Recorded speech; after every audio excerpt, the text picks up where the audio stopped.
Viewers, there is a fresh twist to the political row against and around Katchatheevu after PM Modi and External Affairs Minister S. Jaishankar sought to corner DMK and Congress for allegedly callously giving away the Katchatheevu island to Sri Lanka and thereby hurting the interest of our fishermen community. The opposition has shot back at the Modi government, citing an RTI reply from MEA in 2015, which categorically states that the island in question fell on the Sri Lankan side of maritime boundary and that the 1974 agreement neither ceded nor acquired the said territory as the area was never demarcated. The reply was from MEA is from the time when S. Jaishankar was the Foreign Secretary. Congress has asserted that fishing rights were there till 2014 and asked the BJP government to explain why it went away after 2014. Opposition is also asking, will Foreign Minister S. Jaishankar now disown the 2015 RTI reply when he was the Foreign Secretary? Prime Minister Modi and External Affairs Minister has woken up from deep slumber talking about Katchatheevu. Today, External Affairs Minister said that Katchatheevu was ceded to Sri Lanka, but here there is an RTI which says Katchatheevu was never ceded to Sri Lanka. This is done on a political eve in Tamil Nadu where elections are very close by. Making it a political issue is going to backfire for them. 2015 में इसी मुद्दे पर एक RTI हुई, उसमें लिखा है this did not involve either acquiring और सीडिंग ऑफ टेरिटरी। इन्हीं की सरकार कह रही है कि ना कोई जमीन श्रीलंका को दी ना उनसे कुछ लिया। इन्हें इतना नहीं पता कि 2014 तक इस आइलैंड के आसपास फिशिंग राइट्स थे। 2014 के बाद वो फिशिंग राइट्स क्यों चले गए, इन्हें जवाब देना है। कटघरे में इन्होंने खुद अपने आप को खड़ा कर दिया। If the Honorable Prime Minister is referring to a recent RTI reply, he should ask for the RTI reply on 27th January 2015, when I believe Mr. Jaishankar was the Foreign Secretary. That reply clearly says that after negotiations it was concluded, lay on the Sri Lankan side of the international border. 27 जनवरी 2015 के RTI का जवाब आया है, जब खुद विदेश मंत्री जो हैं उस समय फॉरेन सेक्रेटरी थे, उन्होंने क्लियरली ये स्पष्ट कहा है क्योंकि लैंड डिमार्केटेड नहीं थी, वाटर्स डिमार्केटेड नहीं थे, ना कुछ इंडिया की जो एरिया है सीड किया गया है या एक्वायर किया गया है। तो उसमें 2015 के जवाब में और आज के में जो अंतर है वो तो श्रीलंका का पक्ष ज्यादा सामने रख रहा है। So viewers, the Katchatheevu row began when the BJP claimed that Congress government, it was the Indira government that gave away the Katchatheevu island in 1974 agreement. And that's what the BJP claimed and sharpened its attack on the Congress government, with Prime Minister coming out and saying that the Congress government was and never can't be trusted as they gave away India's part. Well, Times Now senior executive editor Padmaja Joshi spoke to author Guru Murthy also on this issue. Listen in. But naturally, this is one of the most spoken about topic with parties like Congress, DMK taking strong offense to the suggestion that this was done against national interest. Joining us, somebody who has in fact seen that entire period and tracks the politics, not just of Tamil Nadu, but nationally very, very closely, editor of Tughlaq. Thanks very much, Mr. Guru Murthy, for speaking to us here on Times Now. I want to start by asking you the fact that this information comes out just a fortnight before elections are to take place in Tamil Nadu.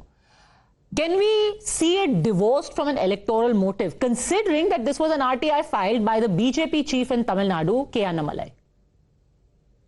See, I look at it entirely differently because I have been associated with Tamil Nadu politics from around that time and even earlier, with the rise of the DMK to power and then the split in the Congress and how one section of the dominant part of the Congress led by Mrs. Gandhi had an alliance with the DMK, which the Congress opposed throughout its life.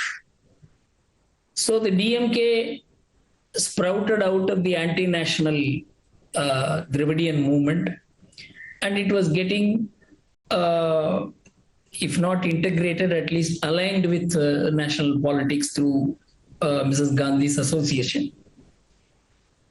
You know, at that time, the main opposition party was led by Kamraj, of the organization Congress.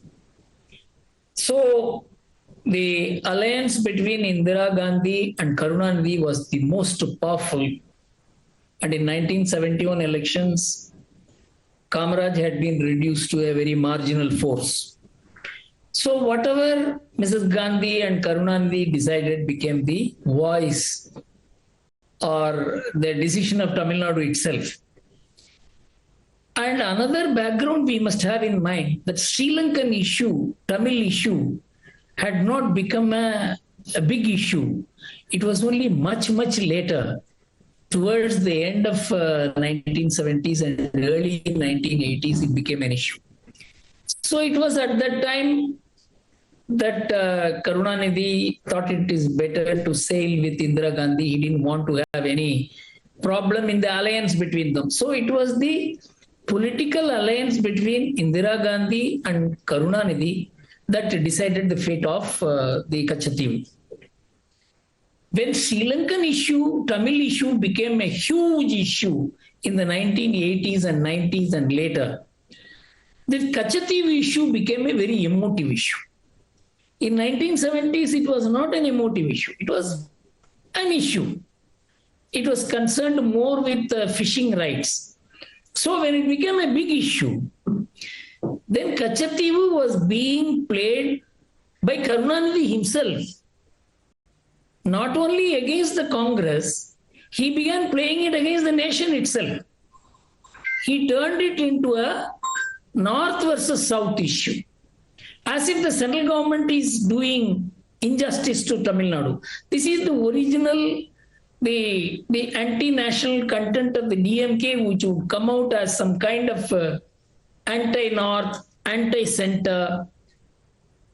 This has been blunted by the current exposure.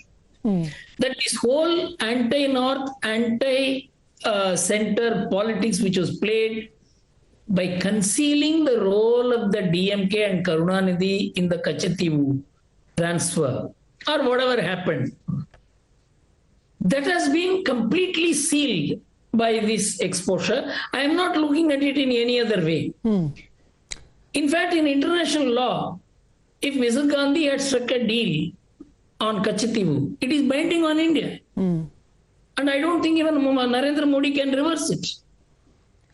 But the politics that was being played, a fraudulent politics against center, against North, to create local sentiments in the name of Sri Lankan Tamils against North and Congress, and then later, whether it is Vajpayee or whatever, this politics has been undone by this exposure. Whether it means something in this coming election or not, I am not bothered. I am not even concerned with it.